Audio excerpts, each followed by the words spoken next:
কাঁচা লেবু পাঠাইছে।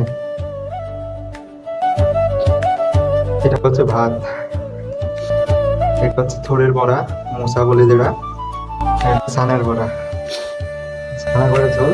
এটা হচ্ছে কলা গাছের কাঁদের ভাজা, আর এটা হচ্ছে কচুর শাক।